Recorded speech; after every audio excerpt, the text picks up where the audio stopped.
All right, folks, and welcome to our interview with, as promised, Mr. Justin Fox of Dive Rescue International. Now, in the spirit of full disclosure, Mr. Fox and I, actually a lifetime ago, actually served together on the Larimer County Dive Rescue team.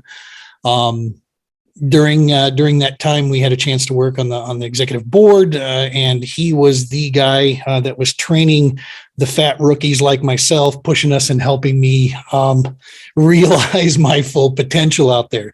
Justin, thank you very much for joining us on our little show here. Absolutely. Thanks for having me, Gene. You bet. So during your time there with the dive team, you were also with Dive Rescue International. So why don't you go ahead and just talk to us. Who is Dive Rescue International? So I'm coming up on 17 years with the company myself, but the company's been around a lot longer than that. We've been in business since 1977. Dive Rescue International is a public safety diver-owned company, and what we do is we provide training and equipment for emergency responders to the aquatic environment. So ice, rivers, lakes, ponds, reservoirs in the ocean. We focus on dealing with the first responder clientele primarily, so law enforcement, firefighters, EMS, and military. Nice. And specifically, I mean, in layman's terms, so to speak, you guys are the ones that are training the people that are coming out and saving our butt when we're in trouble. That piece there was always the part that added that credibility, which is why I've turned to you as the expert in these fields, anytime we're doing these PSAs out there. So right now, currently, what specifically do you do for Dive Rescue International? So right now I'm the president and CEO. I've been in that role for about 5 years.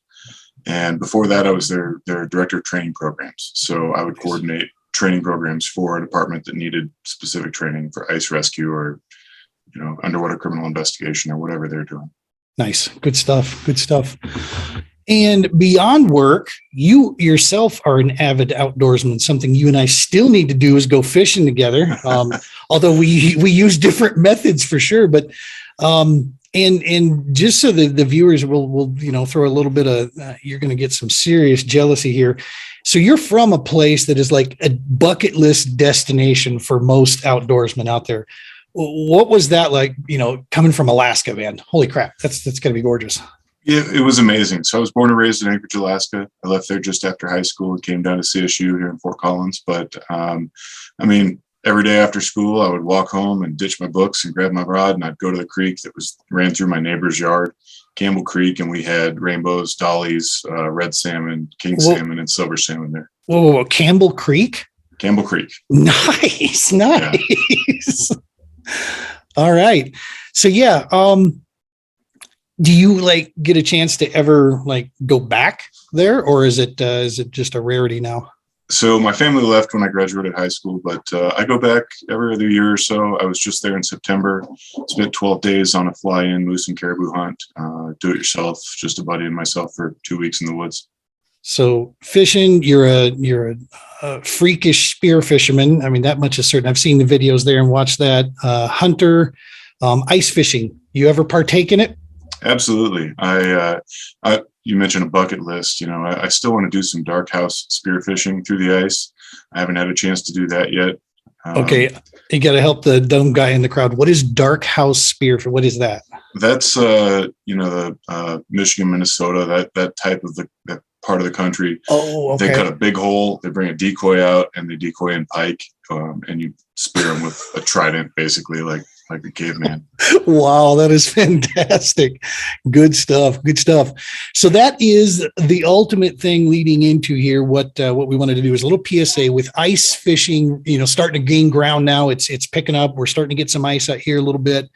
And obviously different parts of the country have different considerations that they have, but with ice fishing itself starting to kick on, for what it's worth, those of us who don't ice fish, like myself, I'm from flip-flops on the deck of my boat, basically. We always tell when ice fishing's starting to come out because the rods start getting smaller. We know it's getting cold there. It's amazing the strength on those little those ice rods. But what we're talking about here is the ice safety.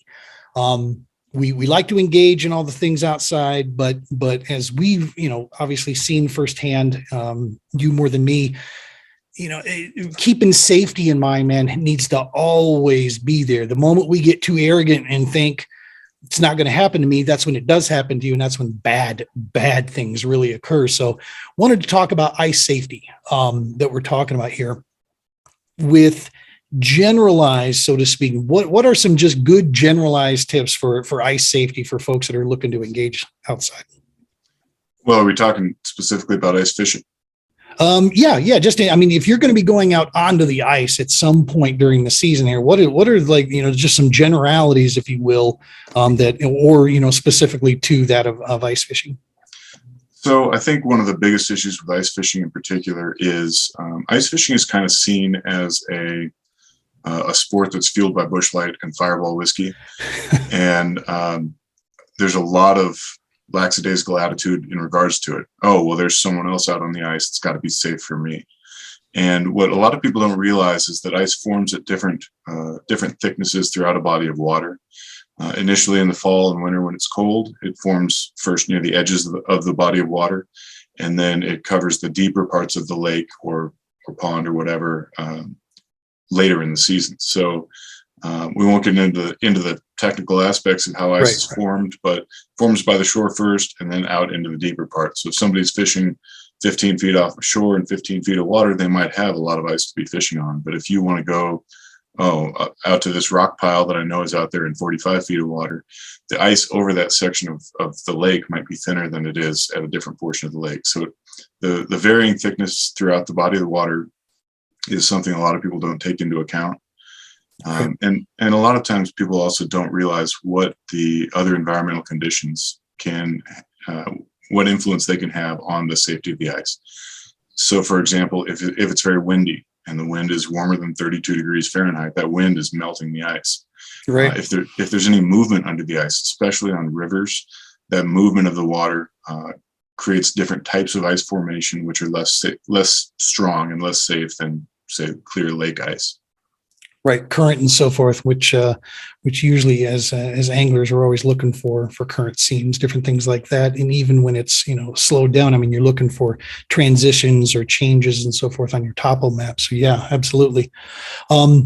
Ice fishing in general, or I should say, ice fishing specifically. What would you say are some just good things for enthusiasts that want to get out there and do ice fishing? Whether they be brand new or seasoned? What are some good tips, things for them to keep in mind? Well, I ride a motorcycle too, Gene, and one of the things that we learned when I first started riding motorcycles was you dress for the slide and not the ride. And I think that's applicable to ice fishing as well. A lot of people will say, oh, it's a 70-degree day, I'm going to wear a t-shirt and my Carhartts, and I'm going to go out there and fish. But one of the things that I've noticed that you do on the tournament scene is you always wear a PFD, or a personal flotation device, a life jacket, as a lot of people would refer to it. Yes, sir. And you're not planning on going in the water, but if you end up in the water, it's one way to keep yourself safe. So there are a lot of very convenient types of PFDs for ice fishermen. One's the inflatable, which is the style I think that you use most often. That's a pretty unobtrusive thing that you can strap on to make sure that you're going to be safe if you do go into the water. The other thing is there are float coats, and Mustang Survival makes one that is a rated U.S. Coast Guard approved PFD or life jacket. And not only is it super warm, so you don't have to worry about wearing too many layers because you just throw this thing on and you're warm all day, but it'll make you float. And nice. So it's a lot easier to save a victim through the ice if they float than if they sink, because if they sink, it obviously is going to be an ice dive. That takes more time to get the rescuers out there and to locate the victim and get them back. So I think most of your viewers and listeners can attest to the fact that it's easier to breathe when your head's above the water. Right. And one of the things that, even though it was a lifetime ago, one of the things that still resonated, last seen point. I mean, that is so critical for rescue operations. And this, to break for a small segue here before we go in, this is another part that I talk with some guys that when they're not in tournament, I know many that don't wear PFDs just because with tournament fishing, it's a mandate. We have to, if the big motor's on, you're in gear, PFD needs to be on. Some of them only do it for that rural purpose. as I explain to them when they ask me why I'm doing so, it's because I've worked on the other end of this. I understand this. And this is the one piece, especially with ice that comes in. Folks get this feeling that it's only affecting me, so it's my choice. And what I've tried to appeal back to them is, I'm sorry, I don't want to be argumentative, but no, it's not. Because there is a crew somewhere in that county somewhere that is going to be deployed, be it the fire department, be it a dive rescue team, whatever, that if you go in, something happens, people are going to be putting their lives at risk to find you. And that's the part that a lot of folks don't realize, unless you've been involved around that, is it's so much easier to find somebody in the event of bad or even, rescue situation when they're on top of the water, man. That is a huge, huge deal. So, thinking outside the box a little bit kind of helps with that. So let's say worst case scenario, I'm out ice fishing. I do go in. I didn't judge the ice right. Something happens. What, where should my brain start going, man? What's the first thing I should be looking at doing if I go in the ice? So the first thing that happens when you fall through the ice or when you fall into really cold water is what's called a gasp reflex. And if you've ever jumped off the boat and the water was colder than you expected or anything like that, you notice that either you're gasping, inhaling, or you're shouting an expletive. So the best advice, if you find yourself falling through, before you actually fall through, is make yourself bigger. Okay, we're talking surface area here. So if you're going to fall through, you can spread out your arms and legs, maybe grab something that will help you to disperse your weight across that ice. The best way to fall through the ice is to not fall through. So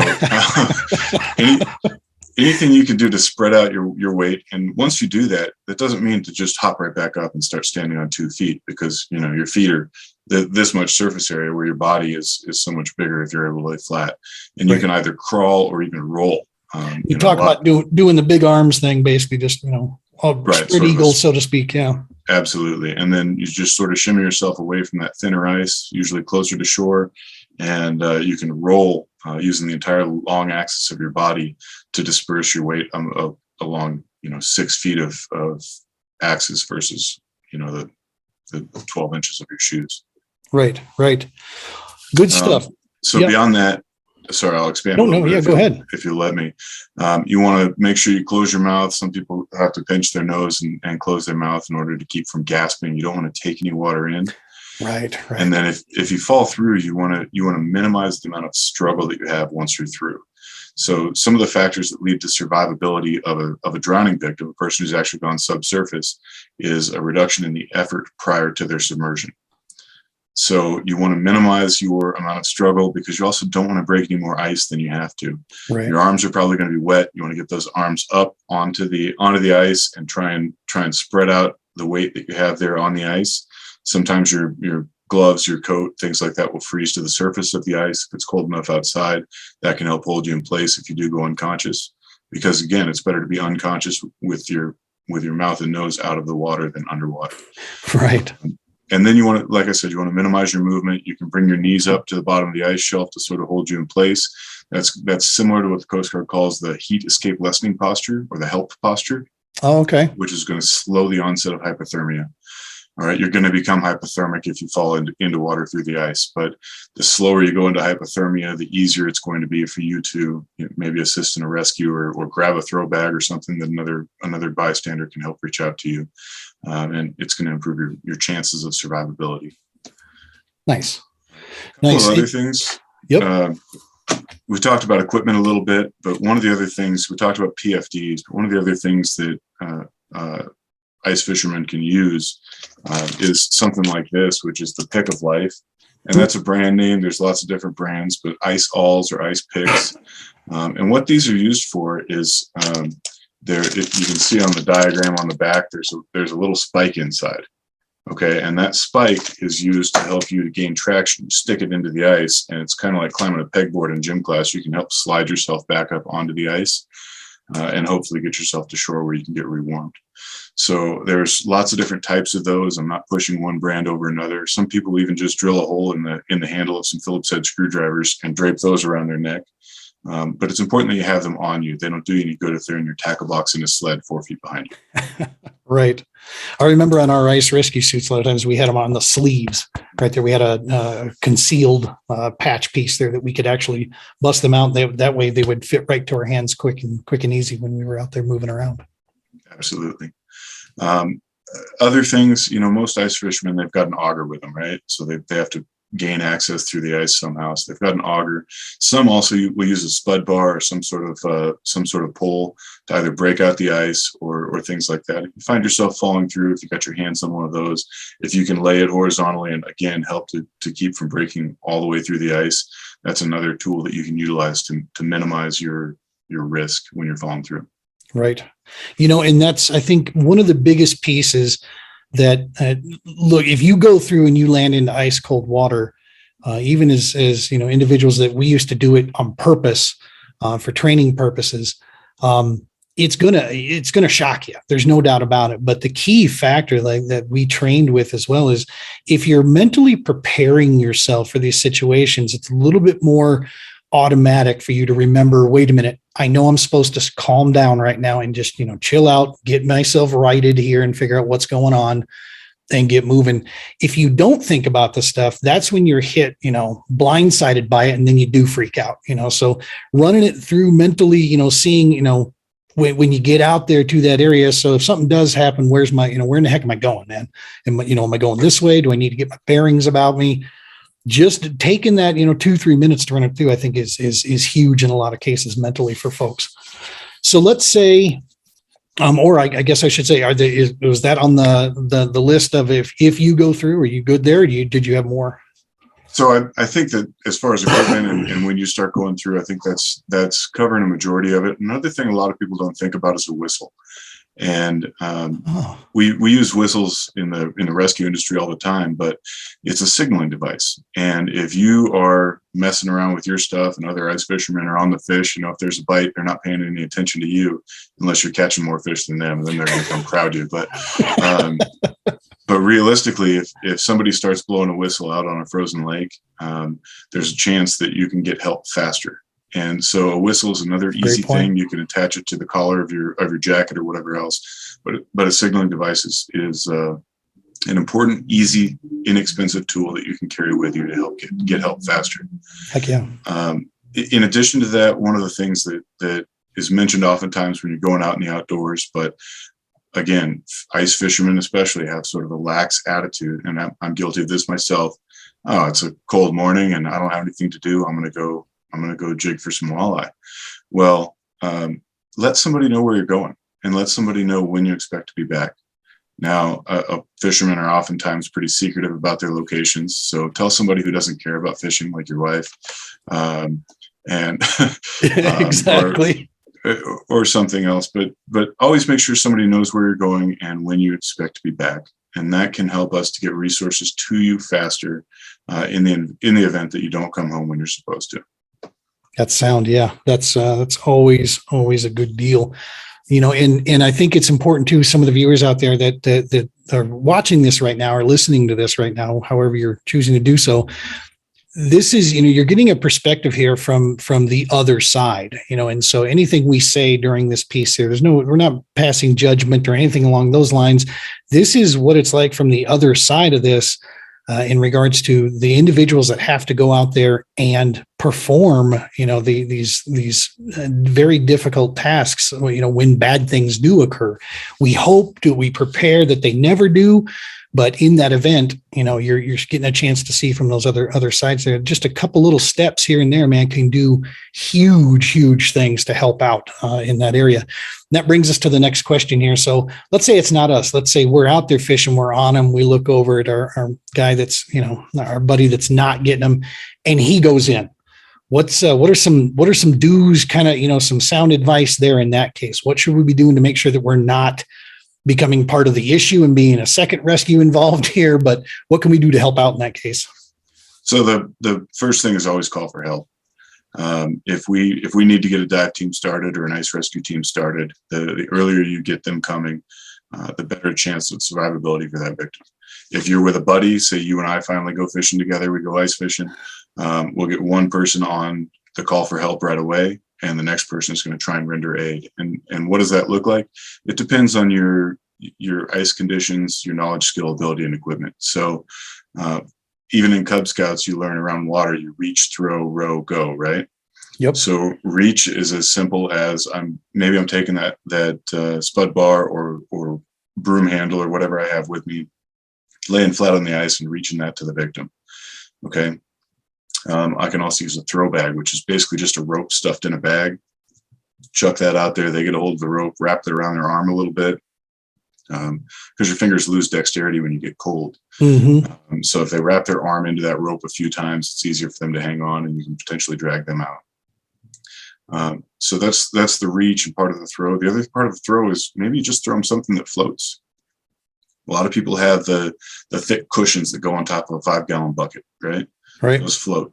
Maybe you have an extra PFD laying around. Anything that floats that you can get to them, an inner tube, anything like that could help them to stay afloat. Nice. Row would include if you've got a big sled that you dragged all your ice fishing gear out there in. If you've got a boat, a canoe, a raft, anything like that is going to float, you can utilize that either as a reach device, or you can get into that so that you're not actually getting in the water to help pull them out. And then the last resort, and this is something we recommend for trained first responders with good equipment, is the go. Every winter you'll see a dog went through the ice and the owner jumped out there and tried to get through the ice to get to the dog.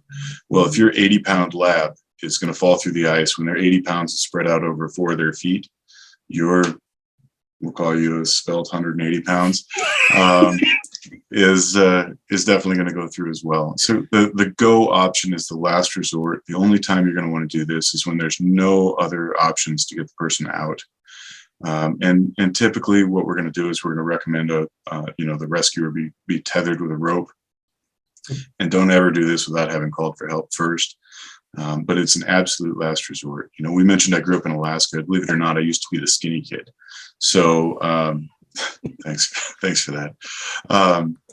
But the way that we tested to see if the ice was thick enough to play hockey on was they would tie a rope around my waist and I'd walk out there. And if I fell through, it wasn't safe enough. If I could jump up and down without falling through, then we'd play hockey on it.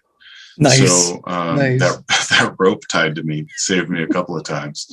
But the fact is the reach and throw can affect a huge percentage of these rescues, especially when you're right there. If you're on the body of water, if you're on the lake with them, being able to throw a throw bag is a skill I think every adult should learn.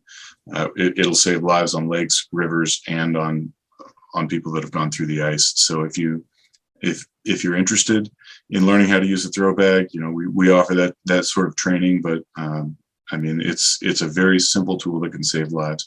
There's other devices you can use. A lot of people have jumper cables. Maybe one of those old metal stringers can extend your reach by 6 feet. Anything that you can do to stay on solid ice and help to get that victim up onto the ice. If nothing else, you want to secure that victim as best you can. Even if you can't get them out of the ice, you want to make sure they don't fall below the ice. Right. Most people that hunt and fish in Colorado have something that looks like this, right? Mm-hmm. It folds out, but I'm not going to give you all my address. But the cool part about these hunting and fishing licenses is they're 3.5 inches wide. Okay. From here to here. And if you think about, what ice is safe for me to go on? Well, there's a formula for clear lake ice. That's ice without bubbles and foam and anything else in it, but that nice clear ice you can see right through. If you have 3.5 inches of lake ice, that's safe for 1 or 2 people to ice fish on. Okay. If you're trying to bring out 4-wheelers and everything else, then obviously you're going to need more ice. But a good guideline is if your ice is thicker than your fishing license, you should be able to ice fish on it. Okay. That's good stuff. Yeah. Couple of other things I wanted to mention: pressure ridges when the ice on a lake pushes up like this. Yep. They're pretty cool. Everybody thinks, oh yeah, it's jump, or whatever. I want to go check it out. Keep in mind that the carrying capacity of that ice is only due to its buoyancy on the water. So the ice that's pushed up and not touching the water doesn't have the same carrying capacity of the ice that's flat and supported by the water. So if you can stand on the ice next to a pressure ridge, that doesn't necessarily mean you can stand on the ice on a pressure ridge. Right. Okay. And then the other thing is holes that are existing in the ice. Oftentimes they're from either a spring or some current, or from waterfowl. So ducks and geese, things like that, getting in and out of the water. It's important to be cautious there, because as those birds get out of the water, they start to build a ramp in the ice. They're bringing that warmer water up on the ice, and it starts melting the ice. And so typically that ice is angled down, and it's oftentimes wet. So that's often very slick. And as you get closer to one of those holes, it's really easy to step into something that is angled into the water. And that's a danger zone to be very cautious of. So don't get lazy, use your auger. Don't try and use the hole that the geese are using. Right. Awesome stuff. Very, very, very good stuff. And that's the two, when you talk about the call, it's 911 is what we're talking about here. Call 911 from the lake there, get emergency crews on the way. If you realize that something is going amiss here, because regardless, even if it takes you 10 minutes to get them out of the ice, there's a good chance of hypothermia that's already set in at that point. You want somebody to check them out and make sure things are going to be okay there. It's just not worth, messing around. And that reach, throw, row, go, I remember that's, specifically from our training. That is exactly what the trained professionals are going to go through when they get there. They're going to run down that laundry list of what they can do to try to avoid, if at all possible, endangering a rescuer. So awesome stuff. Very, very cool. We've talked a few things here about, the PFDs, the ice augers, some throw bags. For what it's worth, also in my bass boat constantly is a throw bag. I've used to fish on the Mississippi River quite a bit in current, nothing like the current we have out here in Colorado, but still, current that is moving boats, it's moving people.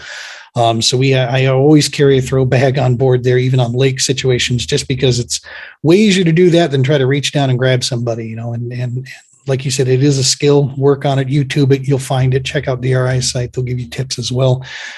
Do you have a good place that the average everyday Joe out there, if you will, could pick up or look at some of these items and have an opportunity to, put some of the stuff in their gear on their way out there? So I mentioned that we do training and equipment. And so we have an online store. I know that you're working on your online store as well. Yep. Some of the tools and pieces of equipment we've mentioned, we have available there. Other places, pretty much anywhere that you're going to buy your fishing equipment is going to have PFDs. They're going to have these ice hauls, and they're going to have throw bags. Any place that sells kayaks, canoes, stand-up paddle boards, anything like that. It doesn't have to be a specific, super duper fishing brand of any of these things. They're all simple tools, and that's the beauty of them, is you don't have to get a PhD in ice fishing in order to use these to save your life or somebody else's. That's awesome. All right, man. Well, I think that probably brings us to the end of this thing again. And again, thank you, Justin, for joining us here. Folks, check out DiveRescueInternational.com. The website has got a ton of information out there. Support your local dive and rescue teams for sure. Make sure that they know you're out there. Depending in some areas, like I said, the sheriff's department will handle it. Some areas have dive teams themselves. Just the word dive alone should not be. That's not all they do. I know that during my time, ice rescue was my absolute favorite, just because of our increased chances of rescue in that case, as opposed to some of the other methods out there. But make sure to support those. A lot of them are nonprofits as well. So, thanks, folks, for joining us here, and we're going to go ahead and throw this back to the other segments. Tight lines, be safe.